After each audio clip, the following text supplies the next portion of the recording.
2024 চনৰ নিৰ্বাচনটোৱে সঁচাকৈ বিজেপি দলক তেওঁলোকৰ যি অহংকাৰ, তেওঁলোকৰ যি গুণ্ডাৰাজ, তেওঁলোকৰ যি হিটলাৰী ৰাজ, তেওঁলোকৰ যি সাম্প্ৰদায়িকতা আৰু তেওঁলোকৰ যি দেশ বিক্ৰী কৰা কাৰবাৰ আৰু মূল্যবৃদ্ধি, তাৰ বিৰুদ্ধে ৰাইজে এইবাৰ বিজেপিৰ বিৰুদ্ধে ভোটদান কৰিছে। গৌৰৱ গগৈ জয়টো তপন গগৈৰ পৰাজয় নহয়, গৌৰৱ গগৈ জয়টো হ'ল অসমৰ মুখ্যমন্ত্ৰীৰ পৰাজয়। আমি যেতিয়া ৰাহুল গান্ধী আহিছিলে, মই নিজে প্ৰস্তাৱ দিছিলোঁ ৰাহুল গান্ধী ডাঙৰীয়াৰ সন্মুখত লখিমপুৰত। মোক ভূপেন বৰা ডাঙৰীয়াই অনুৰোধ কৰিছিলে আৰু মই নিজেই ৰাহুল গান্ধী ডাঙৰীয়াক প্ৰস্তাৱ দিছিলোঁ যে গৌৰৱ গগৈ নগাঁৱত নহয়, গৌৰৱ গগৈক আমি যোৰহাটত খেলাব লাগে। আৰু গৌৰৱ গগৈক যদি যোৰহাটত আমি ইলেকশ্যন খেলাওঁ, তেতিয়াহ'লে অসমৰ নিৰ্বাচনী প্ৰেক্ষাপট সলনি হৈ যাব বুলি আমি কৈছিলোঁ। আৰু সেই অনুসৰিয়ে, সেই ষ্ট্ৰেটেজি অনুসৰিয়ে উজনি অসমত আমি দেখিলোঁ যে এইবাৰ বিজেপি সম্পূৰ্ণৰূপে তেওঁলোক ধূলিচ্ছাত হৈ গ'ল। বিশেষকৈ যোৰহাটৰ নিচিনা সন্মানীয় সমষ্টিটোত বিজেপি সম্পূৰ্ণৰূপে পৰাভূত হ'ল। আজি বিজেপিয়ে বাৰম্বাৰ কৈ থাকে যে তেওঁলোকে শৰাইঘাটৰ ৰণ কৰিছে, দ্বিতীয় শৰাইঘাটৰ ৰণ, শেষ ৰণ, শৰাইঘাটৰ শেষ ৰণ। শৰাইঘাটৰ শেষ ৰণখন কিহৰ আছিলে? বদৰুদ্দিন আজমলক পৰাভূত কৰাৰ ৰণ। শৰাইঘাটৰ শেষ ৰণখন কি আছিলে? যেনেকৈ মোগলক অসমীয়া জাতিয়ে পৰাভূত কৰিছিলে, তেনেকৈ AIDFক পৰাভূত কৰাৰ ৰণ আছিলে। শৰাইঘাটৰ দ্বিতীয় ৰণখন, শেষ ৰণখন কি বুলি কৈছিলে? যে দিছপুৰৰ চাৰিসীমাৰ ভিতৰলৈ বদৰুদ্দিন আজমল পাৰ্টিক AIDFক আনিবলৈ নিদিয়াৰ ৰণ আছিলে। সেই ৰণত কোন জিকিলে এবাৰ? সেই ৰণত আমি জিকিলোঁ, বিৰোধী ঐক্য মঞ্চ জিকিলোঁ। এইবাৰ আপোনালোকে নিশ্চয় দেখিলে লাচিত বৰফুকন, আৰু লাচিত বৰফুকনৰ লগত কোন আছিলে? সংখ্যালঘু সেনাপতি কোন আছিলে? বাঘ হাজৰিকা। বাঘ হাজৰিকা আৰু লাচিত বৰফুকনে মিলি আমি এইবাৰ মোগলক পৰাজিত কৰিলোঁ। এইবাৰ আমি শৰাইঘাটৰ ৰণত জয়ী হ'লোঁ। এইবাৰ আমি ৰকিবুল হুছেইন ডাঙৰীয়াক লগত লৈ এইবাৰ আমি AIDFক হৰুৱালোঁ। বদৰুদ্দিন আজমলক অভূতপূৰ্ব ভোটত, অভিলেখ সংখ্যক ভোটত হৰুৱালোঁ। আৰু এইটোৰ পৰাই অসমৰ ৰাজনীতিত এটা নতুন গতি ল'ব, সাম্প্ৰদায়িক ৰাজনীতিৰ বিপৰীতে। প্ৰথম কথা, মুছলমান সাম্প্ৰদায়িক মৌলবাদী দল AIDFক এইবাৰ আমি সম্পূৰ্ণৰূপে বিদায় দিলোঁ অসমৰ ৰাজনীতিৰ। দ্বিতীয়তে, হিন্দু সাম্প্ৰদায়িক মৌলবাদী দল বিজেপিক এইবাৰ আমি পুৰা আঘাত কৰিলোঁ, তেওঁলোকো মোটামুটি ধৰাশায়ী। আৰু 3 নম্বৰ কথাটো হ'ল, এইবাৰ অসমৰ খিলঞ্জীয়া ৰাইজে আমাক ভোট দিলে, এইবাৰ অসমৰ শিক্ষিত ৰাইজে আমাক ভোট দিলে, এইবাৰ আমাক অসমৰ ইউথ জেনেৰেশ্যনে, আমাৰ নতুন পুৰুষে আমাক ভোট দিলে, আৰু এইবাৰ আমাৰ সকলো সচেতন ভোটাৰে আমাক ভোট দিলে। গতিকে 2024 চনৰ নিৰ্বাচনে, 2024 চনৰ লোকসভাৰ নিৰ্বাচনে 2026 চনৰ লোকসভা বিধানসভা নিৰ্বাচনৰ কাৰণে বিৰোধী ঐক্য মঞ্চৰ সফলতাৰ দুৱাৰখন খুলি দিলে। মই আশা কৰিম যে এই মুহূৰ্তত অসমৰ সকলো ৰাইজকে মই ধন্যবাদ জ্ঞাপন কৰিছোঁ। আৰু বিৰোধী ঐক্য মঞ্চই ধৈৰ্য সহকাৰে, সহনশীলতাৰে সৈতে, উৎপাত নকৰাকৈ, সকলোকে লগত লৈ সন্মিলিতভাৱে 2026ৰ কাৰণে আজিৰ দিনটোৰ পৰাই বিৰোধী ঐক্য মঞ্চ সাজু হ'ব।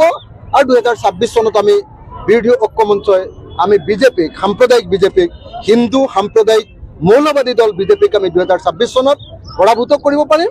আৰু খিলঞ্জীয়াৰ চৰ্দাৰ বুলি কৈ থকা, হিন্দুৰ চৰ্দাৰ বুলি কৈ থকা আমি হিমন্ত বিশ্ব শৰ্মাক 2026 চনত অসমৰ ৰাজনীতিৰ পৰা বিদায় দিম। 2024 চনৰ নিৰ্বাচনটোৱে সঁচাকৈ বিজেপি দলক তেওঁলোকৰ যি অহংকাৰ, তেওঁলোকৰ যি গুণ্ডাৰাজ, তেওঁলোকৰ যি হিটলাৰী ৰাজ, তেওঁলোকৰ যি সাম্প্ৰদায়িকতা আৰু তেওঁলোকৰ যি দেশ বিক্ৰী কৰা কাৰবাৰ আৰু মূল্যবৃদ্ধি, তাৰ বিৰুদ্ধে ৰাইজে এইবাৰ বিজেপিৰ বিৰুদ্ধে ভোটদান কৰিছে। গৌৰৱ গগৈ জয়টো তপন গগৈৰ পৰাজয় নহয়, গৌৰৱ গগৈ জয়টো হ'ল অসমৰ মুখ্যমন্ত্ৰীৰ পৰাজয়। আমি যেতিয়া ৰাহুল গান্ধী আহিছিলে, মই নিজে প্ৰস্তাৱ দিছিলোঁ ৰাহুল গান্ধী ডাঙৰীয়াৰ সন্মুখত লখিমপুৰত। মোক ভূপেন বৰা ডাঙৰীয়াই অনুৰোধ কৰিছিলে আৰু মই নিজেই ৰাহুল গান্ধী ডাঙৰীয়াক প্ৰস্তাৱ দিছিলোঁ যে গৌৰৱ গগৈ নগাঁৱত নহয়, গৌৰৱ গগৈক আমি যোৰহাটত খেলাব লাগে। আৰু গৌৰৱ গগৈক যদি যোৰহাটত আমি ইলেকশ্যন খেলাওঁ তেতিয়াহ'লে অসমৰ নিৰ্বাচনী প্ৰেক্ষাপট সলনি হৈ যাব বুলি আমি কৈছিলোঁ। আৰু সেই অনুসৰিয়ে, সেই ষ্ট্ৰেটেজি অনুসৰিয়ে উজনি অসমত আমি দেখিলোঁ যে এইবাৰ বিজেপি সম্পূৰ্ণৰূপে তেওঁলোক ধূলিচ্ছাত হৈ গ'ল। বিশেষকৈ যোৰহাটৰ নিচিনা সন্মানীয় সমষ্টিটোত বিজেপি সম্পূৰ্ণৰূপে পৰাভূত হ'ল। আজি বিজেপিয়ে বাৰম্বাৰ কৈ থাকে যে তেওঁলোকে শৰাইঘাটৰ ৰণ কৰিছে, দ্বিতীয় শৰাইঘাটৰ ৰণ, শৰাইঘাটৰ শেষ ৰণখন কিহৰ আছিলে? বদৰুদ্দিন আজমলক পৰাভূত কৰাৰ ৰণ।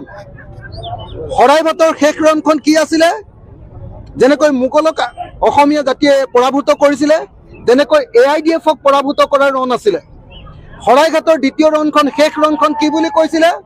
যে দিছপুৰৰ চাৰিসীমাৰ ভিতৰলৈ বদৰুদ্দিন আজমল পাৰ্টিক AIDF-ক আনিবলৈ নিদিয়াৰ ৰণ আছিলে। সেই ৰণত কোন জিকিলে এবাৰ? সেই ৰণত আমি জিকিলোঁ, বিৰোধী ঐক্য মঞ্চ জিকিলোঁ। এইবাৰ আপোনালোকে নিশ্চয় দেখিলে লাচিত বৰফুকন, আৰু লাচিত বৰফুকনৰ লগত কোন আছিলে? সংখ্যালঘু সেনাপতি কোন আছিলে? বাঘ হাজৰিকা আৰু লাচিত বৰফুকনে মিলি আমি এইবাৰ মোগলক পৰাজিত কৰিলোঁ। এইবাৰ আমি শৰাইঘাটৰ ৰণত জয়ী হ'লোঁ। এইবাৰ আমি ৰকিবুল হুছেইন ডাঙৰীয়াক লগত লৈ এইবাৰ আমি AIDF-ক হৰুৱালোঁ।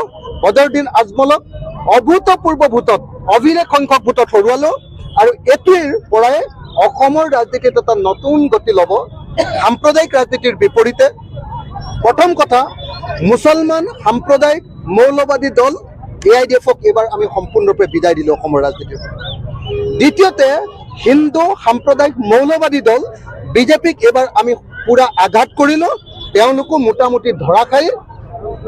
আৰু 3 নম্বৰ কথাটো হ'ল, এইবাৰ অসমৰ খিলঞ্জীয়া ৰাইজে আমাক ভোট দিলে, এইবাৰ অসমৰ শিক্ষিত ৰাইজে আমাক ভোট দিলে, এইবাৰ আমাক অসমৰ ইউথ জেনেৰেশ্যনে, আমাৰ নতুন পুৰুষে আমাক ভোট দিলে, আৰু এইবাৰ আমাৰ সকলো সচেতন ভোটাৰে আমাক ভোট দিলে। গতিকে 2024 চনৰ নিৰ্বাচনে, 2024 চনৰ লোকসভাৰ নিৰ্বাচনে 2026 চনৰ বিধানসভা নিৰ্বাচনৰ কাৰণে বিৰোধী ঐক্য মঞ্চৰ সফলতাৰ দুৱাৰখন খুলি দিলে। মই আশা কৰিম যে এই মুহূৰ্তত অসমৰ সকলো ৰাইজকে মই ধন্যবাদ জ্ঞাপন কৰিছোঁ। আৰু বিৰোধী ঐক্য মঞ্চই ধৈৰ্য সহকাৰে, সহনশীলতাৰে সৈতে, উৎপাত নকৰাকৈ, সকলোকে লগত লৈ সন্মিলিতভাৱে 2026ৰ কাৰণে আজিৰ দিনটোৰ পৰাই বিৰোধী ঐক্য মঞ্চ সাজু হ'ব। আৰু 2026 চনত আমি বিৰোধী ঐক্য মঞ্চই, আমি বিজেপিক, সাম্প্ৰদায়িক বিজেপিক, হিন্দু সাম্প্ৰদায়িক মৌলবাদী দল বিজেপিক আমি 2026 চনত পৰাভূত কৰিব পাৰিম। আৰু খিলঞ্জীয়াৰ চৰ্দাৰ বুলি কৈ থকা, হিন্দুৰ চৰ্দাৰ বুলি কৈ থকা আমি হিমন্ত বিশ্ব শৰ্মাক 2026 চনত অসমৰ ৰাজনীতিৰ পৰা বিদায় দিম।